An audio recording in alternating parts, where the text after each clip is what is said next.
ఆచా coding tutor training ఇచ్చి permanent IT job ఇస్తారు. 9697969788.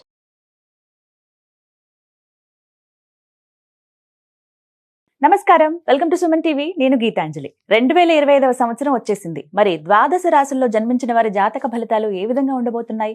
మెరుగైన ఫలితాల కొరకు ఎటువంటి పరిహారాలు వారు చేసుకోవాలి? మంచిగా ఉన్న రాశులు ఏవి, అంటే మంచి ఫలితాలను ఇచ్చేటువంటి రాశులు ఏ ఉన్నాయి, అలాగే చెడు ఫలితాలు ఏ రాశులు వారు అందుకోబోతున్నారు, ఈ వివరాలన్నీ ఇవాళ వీడియోలో నేను మీకు వివరిస్తాను.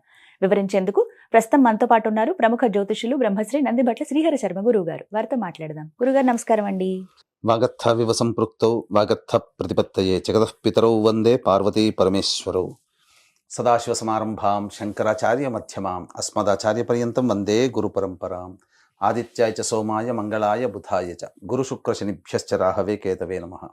శృంగేరి జగద్గురు పీఠాధిపతులకి, కంచి పీఠాధిపతులకి నమస్కారములు తెలియజేసుకుంటూ కార్యక్రమాన్ని ప్రారంభిద్దాం. వీక్షించేటువంటి సుమన్ టీవీ ప్రేక్షకులకి గమనిక, ఇప్పుడు మనం చెప్పుకోబోయేటువంటి రాశి ఫలాలు ఏవైతే ఉన్నాయో అవన్నీ కూడా ఆంగ్ల నూతన సంవత్సర గమనాన్ని దృష్టిలో పెట్టుకుని జనవరి 1వ తారీఖు నుంచి డిసెంబర్ 31వ తారీఖు వరకు మాత్రమే ఉన్నటువంటి గ్రహాల స్థితిగతులను బట్టి వివిధ రాశుల వారికి ఏ విధంగా ఉండబోతుందో తెలుసుకుందాం. మనకు సాంప్రదాయానుసారంగా వచ్చేటువంటి ఉగాది నుంచి ప్రారంభమయ్యే రాశి ఫలితాలని, అనగా వచ్చే విశ్వావసునామ సంవత్సరానికి సంబంధించి ఉగాది ప్రారంభమయ్యడానికి అంటే ముందుగా మళ్ళీ ఆ యొక్క ఉగాది సందర్భంగా మళ్ళీ వివిధ రాశుల వారికి సంబంధించి రాశుల ఫలితాలు ఇవ్వడానికి ప్రయత్నం చేస్తాను. కాబట్టి ఇటువంటి దాంట్లో ప్రపంచమంతా అంగీకరిస్తున్నటువంటిది 2025 నూతన సంవత్సరం. అదేవిధంగా మనము కూడా ఆంగ్ల నూతన సంవత్సరం అనేటువంటి భావనతో ఈ యొక్క కార్యక్రమం చేస్తున్నాం.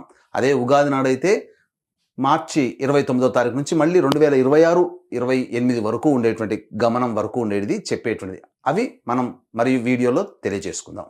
అదే అడగబోతున్నాను గురుగారు. అంటే సాధారణంగా ఒకటే ప్రశ్న అడుగుతారు, ఉగాది కదా అసలు చెప్పాలి జాతక ఫలితాలు అనేవి, ఈ లోపు ఏంటి అంటే ఒక సాంప్రదాయంగా అది కొనసాగిపోతుంది. అంటే మనకేమని చెప్పబడింది అంటే, ధర్మం ఏం చెప్పబడింది శాస్త్రంలో అంటేనమ్మా, ప్రపంచమంతా ఏది ఒక విషయం గురించి ఒక తాటి మీద ఉంటుందో అది ధర్మమే కూర్చుంటుంది, శాస్త్రమే కూర్చుంటుంది. ఇక మరి ద్వాదశ రాశుల వారి జాతక ఫలితాలు తెలుసుకుందాం. ముందుగా గ్రహస్థితులు ఏ విధంగా ఉన్నాయో తెలియచేస్తారా? జనవరి 1, 2025 నుంచి. ఇక గ్రహస్థితిలో గనక గమనించుకున్నట్లయితే ముఖ్యంగా గురువు 9th మే వరకు కూడాను ఈ వృషభ రాశిలో సంచారం చేస్తున్నాడు. 9th మే నుంచి మిథున రాశిలోకి సంచారం, 9th మే నుంచి సెప్టెంబర్ 27వ తారీఖు వరకు. ఇక సెప్టెంబర్ 28 నుంచి నవంబర్ 11వ తారీఖు వరకు కర్కాటక రాశిలో. ఇక నవంబర్ 12వ తారీఖు నుంచి డిసెంబర్ 28 వరకు కర్కాటక రాశిలోనే వక్రీకరించే స్థితి పొంది ఉండడం. ఇక శని భగవాన్ల వారిని కనుక చూసుకున్నట్లయితే 15 ఏప్రిల్ వరకు కుంభరాశిలో సంచారం చేస్తున్నారు. 16 ఏప్రిల్ నుంచి అక్టోబర్ 9వ తారీఖు వరకు మీనరాశిలో సంచారం. ఈ మధ్య కాలంలో జూలై 8వ తారీఖు నుంచి వక్రీకరించి మీనరాశిలోనే సంచారం చేస్తున్నాడు.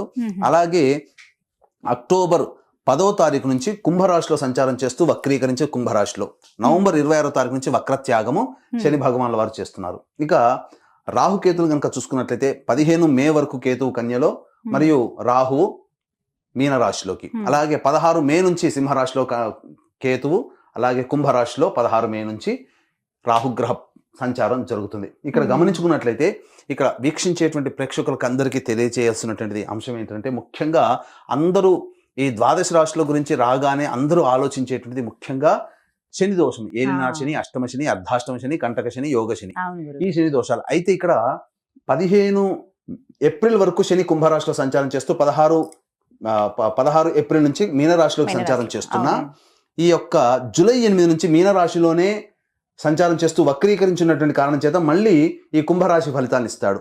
అక్టోబర్ 10న కుంభరాశిలోనే వక్రీకరించి ఉన్నటువంటి స్థితిగతుల చేత ఏమవుతుంది, మళ్ళీ మకర రాశి ఫలితాన్ని శని భగవానులు ఇస్తారు. కాబట్టి అర్థం చేసుకోవాల్సినటువంటి అంశం ఏంటంటే, ఎవరికి కూడాను ఈ సంవత్సరం శని భగవానుడు యోగదాయకంగా పూర్తిగా లేడు. 12 రాశుల వారికి అష్టమ శని, అర్ధాష్టమ శని, కంటక శని, యోగ శని, దాంపత్య శని, ఈ రాశుల ఈ యొక్క శని దోషాలు ఏదో ఒక సందర్భంలో కొన్ని నెలల పాటు అందరూ రాశుల వారు అనుభవించాల్సిందే తప్ప ఇక్కడ ప్రత్యామ్నాయము లేదు. కాబట్టి ఇక కుంభరాశి వారికి ఏలినాటి శని వెళ్ళిపోతుందని సంతోషం కానీ, ఈ యొక్క సంబంధించి మకర రాశి వారికి ఏలినాటి శని వెళ్ళిపోతుందని సంతోషం కానీ, లేకపోతే కర్కాటక రాశి వారికి అష్టమ శని దోషం పోతుందని కానీ భావించాల్సిన అవసరం లేదు. వృశ్చిక రాశి వారికి అర్ధాష్టమ శని దోషం పోతుందని కూడా భావించాల్సిన అవసరం లేదు. ఎందుకంటే శని మళ్ళీ రుజు మార్గంలో వెళ్ళి మళ్ళీ వక్ర మార్గం చేత వక్రగతిన సంచారం చేస్తున్నటువంటి కారణం చేత 12 రాశులు శని ప్రభావానికి గురవుతాయి. కాబట్టి ఈ సంవత్సరం అన్ని రాశుల వారు శని దోష పరిహారములు ఖచ్చితంగా చేసుకోవలసినదే, అందులో సందేహం లేదు. గురుగారు, గ్రహస్థితులు ఏ విధంగా ఉన్నాయో తెలియజేశారు. మరి ఈ 2025 సంవత్సరంలో ద్వాదశ రాశుల్లో మూడవదైన మిథున రాశి వారి జాతక ఫలితాలు ఏ విధంగా ఉన్నాయో తెలియజేస్తారా? మిథున రాశి వారికి ప్రధానంగా గురుగ్రహ ప్రభావం సంపూర్ణంగా ఉన్నటువంటి జాతకం. ఇక్కడ ఎందుకు తెలియజేస్తున్నానంటే, ప్రధానంగా ఈ యొక్క శని భగవాన్ల వారు కూడాను అనుకూలంగా ఉండేటువంటి సమయం, అలాగే రాహుకేతుల ప్రభావాలు మారుతుండడం. కాబట్టి గత సంవత్సరం కంటే ఇంకా మెరుగైనటువంటి జీవితాన్ని గురుగ్రహ, శనిగ్రహ, రాహుగ్రహ ప్రభావం వల్ల మిథున రాశి వారు పొందుతారని చెప్పవచ్చు. ఇక ముఖ్యంగా చూసుకున్నట్లయితే ఈ యొక్క సంబంధించినటువంటి మే 8 వరకు వృషభ రాశిలో సంచారం చేస్తున్న మార్చి వరకు లాభస్థాన ఫలితాన్ని మిథున రాశి వారు పొందుతున్నారు. కాబట్టి ఈ సంవత్సరం ఉగాది వరకు, జనవరి నుంచి ఉగాది వరకు మిథున రాశిలో జన్మించినటువంటి వారు అన్ని రంగాల్లో ఉన్నటువంటి వారికి ధనాదాయం చక్కగా ఉంటుంది, రాని బాకీలు వసూలు అవుతాయి. ఇక మే 9 నుంచి సెప్టెంబర్ 27 వరకు మిథున రాశిలో సంచారం చేస్తున్నటువంటి ఈ కారణం చేత కొద్దిగా చేస్తున్నటువంటి పనులలో ఒడిదుడుకులు అనేటువంటివి ఉంటాయి. కాబట్టి ఈ సమయం కాస్త జాగ్రత్తగా ఉండండి. ఓవర్ వెయిట్ పెరిగేటువంటి అవకాశాలు, ఒబేసిటీ ప్రాబ్లమ్స్తో బాధపడడం మిథున రాశి వారు గమనించదగినటువంటి విషయం. ఇక సెప్టెంబర్ 20 నుంచి నవంబర్ 11 వరకు కర్కాటక రాశిలో సంచారం చేస్తున్నటువంటి కారణం చేత మార్చి వరకు మళ్ళీ ఎటువంటి స్థితిగతులు ఉన్నాయో మళ్ళీ సెప్టెంబర్ నుంచి నవంబర్ 11 వరకు కూడాను అలాగే ఈ సంబంధించినటువంటి పరిస్థితులు ఉంటాయి. కాబట్టి ఓవరాల్గా చూసుకుంటే ఒక 4-5 నెలలు అనుకూలంగా ఉండడం, 5-6 నెలలు అనుకూలంగా లేకపోవడం మిథున రాశి వారికి గురుగ్రహ ప్రభావం చెప్పవచ్చు. ఇక ఎఫ్ఎంసీజీ రంగంలో ఉన్నటువంటి వాళ్ళు, FMCG, restaurant business, general stores, supermarkets, puja stores, అలాగే తీర్థయాత్రలు, జ్యువెలరీ రంగము, ఎడ్యుకేషనల్ బిజినెస్ రంగంలో ఉన్నటువంటి వాళ్ళు, అలాగే రోడ్ సైడ్ ఫుడ్ వెండర్స్ ఎవరైతే ఉండో కనుక పండ్ల వ్యాపారస్తులు, వీళ్ళందరికీ కూడాను మార్చి 11 వరకు వ్యాపార విస్తరణకి చేసుకోవడానికి సంపూర్ణమైనటువంటి కాలంగా చెప్పబడుతుంది మార్చి వరకు. కాబట్టి ప్రయత్నం చేయండి. మార్చి తర్వాత గ్రహస్థితిగతులు మారినప్పటికీ కూడాను నూతనంగా వచ్చేటువంటి సమస్యల్ని ఎదుర్కోవడానికి మానసికంగా ధైర్యంగా ఉంటూ మంచి కాలం కోసం ఎదురు చూస్తున్నట్లయితే సెప్టెంబర్ 28 నుంచి నవంబర్ 11 వరకు ఉన్నటువంటి కాలం అద్భుతమైనటువంటి కాలంగా చెప్పవచ్చు. కాబట్టి ఈ మార్చి నుంచి ఈ 5-6 నెలలు కొన్ని కష్టములు అనేటువంటివి ఉన్నప్పటికీ గురువు యోగదాయకంగానే ఉన్నాడు. ఎవరి యొక్క పెద్దవాళ్ళ యొక్క సహాయ సహకారాలతో సమస్యల నుంచి బయటపడతారని చెప్పవచ్చు. ఇక ముఖ్యంగా శని భగవాన్ వారు కనుక చూసుకున్నట్లయితే ప్రధానంగా మిథున రాశి వారికి సంబంధించి 16 మే నుంచి రాహుగ్రహ ప్రభావం స్టార్ట్ అవుతుంది. కాబట్టి ముఖ్యంగా తండ్రి గారి ఆరోగ్యం పట్ల శ్రద్ధ వహించాల్సినటువంటి పరిస్థితి. ఈ యొక్క మిథున రాశిలో జన్మించినటువంటి విద్యార్థులు ఎవరైతే ఉంటారో విదేశీ యానము, విదేశీ విద్యకు సంబంధించి ప్రయత్నాలన్నీ కూడా 16 మే తర్వాత రాహుగ్రహ ప్రభావంతో ఖచ్చితంగా వారి యొక్క టార్గెట్ని రీచ్ అవుతారనగా విదేశీయానం చేయగలుగుతారు. ఇక గమనించాల్సిన అంశం, సాఫ్ట్వేర్ రంగంలో ఉన్నటువంటి వాళ్ళు, మార్కెటింగ్ రంగంలో, మీడియా రంగంలో ఉన్నటువంటి వాళ్ళకందరికీ కూడాను ఈ 16 మే తర్వాత అద్భుతంగా కలిసి వచ్చేటువంటి సమయంగా చెప్పవచ్చు.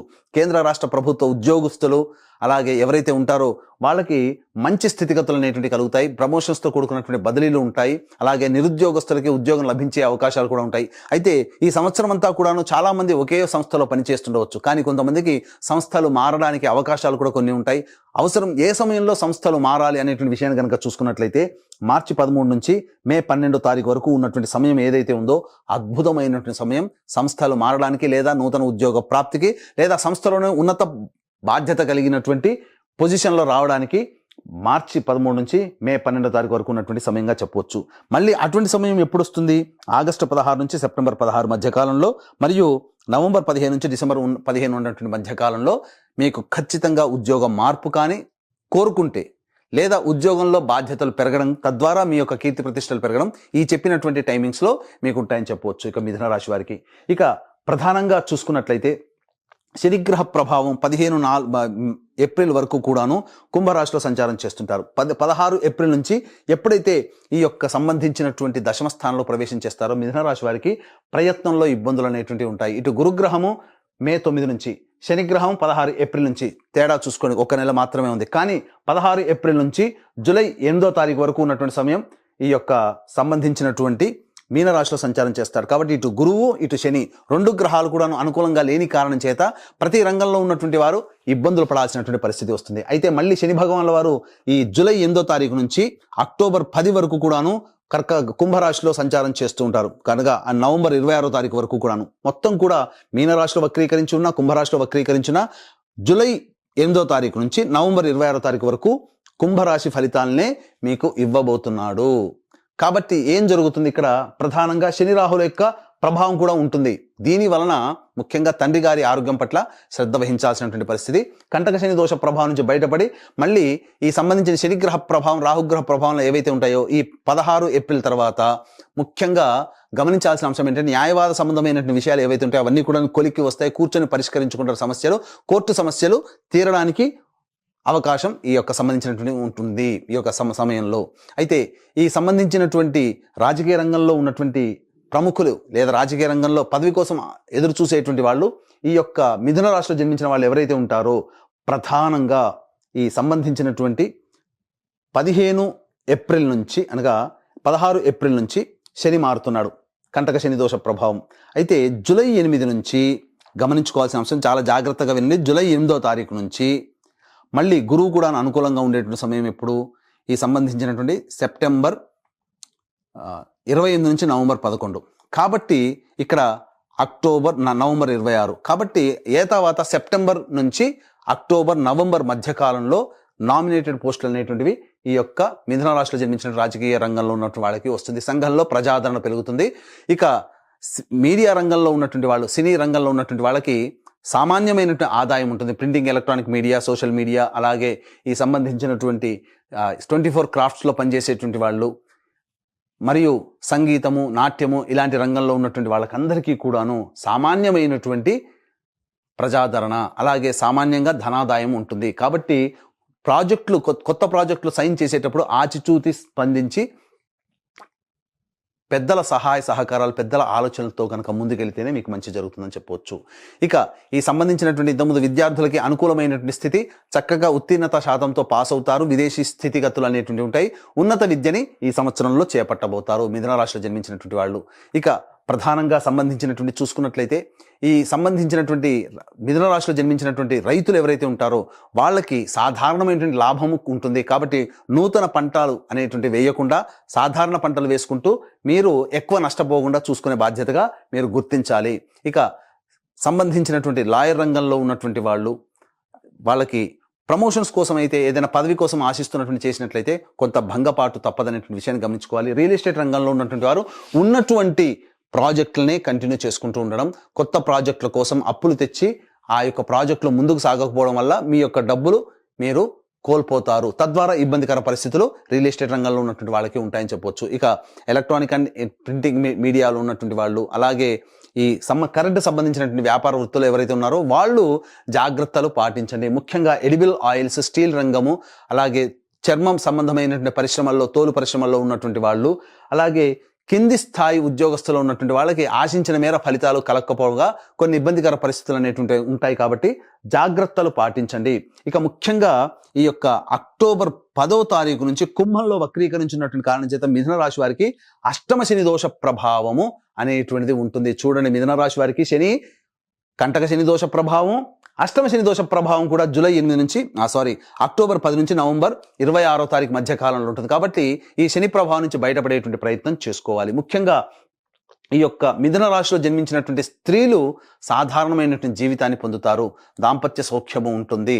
బాధ్యతలు సాధారణంగా ఉంటాయి, కానీ ఫలితం అనగా శ్రమకు తగ్గినటువంటి ఫలితాన్ని పొందలేకపోవడం, కుటుంబ సభ్యుల యొక్క ఆదరణ అంతగా లేకపోవడం వల్ల కొంత మానసిక వ్యధకి లోనైనటువంటి అవకాశాలు ఉంటాయని చెప్పవచ్చు. కాబట్టి జాగ్రత్తలు పాటించండి. వివాహం కావాల్సినటువంటి అబ్బాయిలు, అమ్మాయిలు ఎవరైతే ఉంటారో మే 9 నుంచి సెప్టెంబర్ 27 మధ్య కాలంలో ఉన్నటువంటి సమయం వివాహము నిశ్చయం అవుతుంది, అందులో సందేహం లేదు.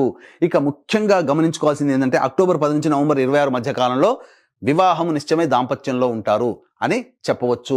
ఇదంతా కూడాను ఈ యొక్క గురు శని రాహుకేతుల గ్రహ ప్రభావం మీ యొక్క జీవితంలో ఏర్పడబోయేటువంటి సంఘటనలు. ఈ 2025 సంవత్సరం ముఖ్యంగా గతం కంటే కొంత మెరుగ్గా ఉంటుంది తప్ప ఊహించినంత, ఆశించినంత మెరుగైన ఫలితాలు అనేటువంటివి ఉండబోవు. కాబట్టి మిథున రాశి వారు ఏమాత్రం కూడా కలత చెందకుండా దైవానుగ్రహాన్ని పొందే ప్రయత్నం చేయండి. ముఖ్యంగా రాహుకేతుల యొక్క ప్రభావము మీ జీవితంలో కొన్ని మార్పులు వస్తాయి. కాబట్టి రాహుకేతులు మాయాగ్రహాలు. కాబట్టి మీరు వాస్తవాన్ని దృష్టిలో పెట్టుకొని మీ ప్రయత్నం, ధైర్యంతో మీరు కనుక ముందడుగు వేసినట్లయితే రాహుకేతులు ఇచ్చేటువంటి దుష్ప్రభావాలు ఏవైతే ఉంటాయో మీ ధైర్యం ముందు అవి ఓడిపోతాయి. కాబట్టి మొక్కవోని ధైర్యంతో, ఆత్మవిశ్వాసంతో మీరు ప్రయత్నం చేసే అన్ని ప్రయత్నాలు కూడాను విడవకుండా ఆశాంతం మీరు ముందుకు సాగండి. ఈ మిథున రాశిలో జన్మించినటువంటి వాళ్ళు, అన్ని రంగాల్లో ఉన్నటువంటి వాళ్ళు, వాళ్ళకందరికీ కూడాను శుభ పరిణామాలు చోటు చేసుకుంటాయి. అయితే ముఖ్యంగా గమనించుకున్నట్లయితే ఈ యొక్క మిథున రాశిలో జన్మించినటువంటి వివాహం కాని స్త్రీ పురుషులు ఎవరైతే ఉంటారో వారి యొక్క ఈ సంబంధించినటువంటి ఈ జాతకంతో పాటు మీ తల్లిదండ్రుల జాతకము, మీ తోడబుట్టిన వాళ్ళ జాతకము, లేదా వివాహం అయితే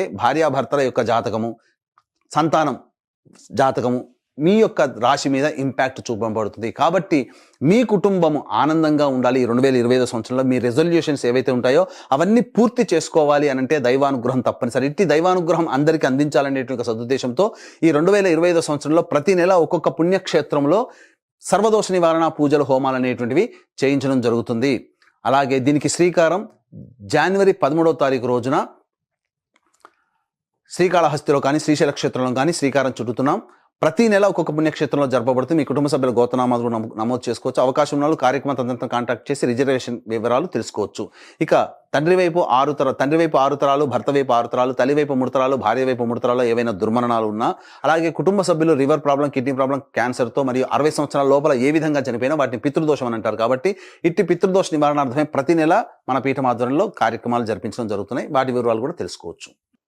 చక్కగా వివరించారండి. మిథున రాశి వారికి ఎలా ఉంటాయి జాతక ఫలితాలు, అంటే ఏ రంగాల్లో ఉన్న వారికి ఎలా ఉంటాయో వివరించారు. అయితే అన్ని రంగాల వాళ్ళు శుభ ఫలితాలు అందుకోవాలంటే గనక వాళ్ళు ఎటువంటి పరిహారాలు చేసుకుంటే మంచిదండి? ఎందుకంటే శని ప్రభావం కూడా ఈ సంవత్సరం అన్ని రాశులపైన ఉంటుందన్నారు. అదేవిధంగా మిథున రాశి వారి పైన కూడా. మరి పరిహారాల విషయం ప్రతిరోజు కూడాను దుర్గా కవచము, రుద్ర కవచము ఈ మిథున రాశిలో జన్మించినటువంటి వాళ్ళు రోజుకి 3 సార్లు పఠించాలమ్మా.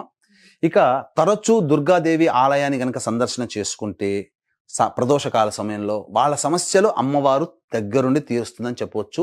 ఇప్పుడు చెప్పినటువంటి ఫలితాల కంటే విభిన్నంగా మీ యొక్క జీవితం ఉన్నట్లయితే మీ యొక్క జన్మ జాతకంలోని నడుస్తున్నటువంటి దశాంతర దశల గ్రహ ప్రభావాలు కావున దగ్గరలోని మంచి ఉపాసనా పరులైనటువంటి జ్యోతిషుని సంప్రదించి వారి సలహాలు, సూచనలు గనక పాటించినట్లయితే మరింత మెరుగైనటువంటి జీవితాన్ని పొందుతారని ఆశిస్తూ సర్వం శ్రీ ఉమామహేశ్వర పరబ్రహ్మార్పణమస్తు. చక్కగా వివరించారు గురుగారు. నమస్కారం అండి.